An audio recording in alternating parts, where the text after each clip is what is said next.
vàជំរាបសួរបងប្អូនទាំងអស់គ្នាទាំងអស់នេះវាសិតតែជា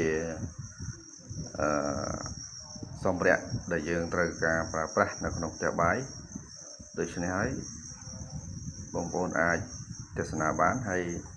ពេញចិត្តមួយណាបងប្អូនអាចធ្វើការទម្លាក់លេខឬក៏ call តាក់ទងតាម page របស់ខ្ញុំ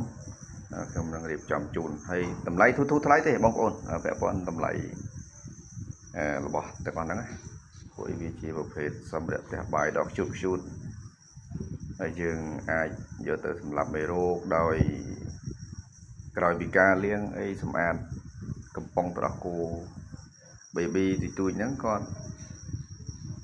ត្រូវការកម្ចាត់មេរោគហើយដូច្នេះហើយយើងគ្រាន់តែយកបញ្ចូលទៅក្នុងម៉ាស៊ីននេះរួចយើងធ្វើការដុតភ្លើងទៅវាបានធ្វើការសម្លាប់មេរោគឲ្យយើងបានយ៉ាងល្អ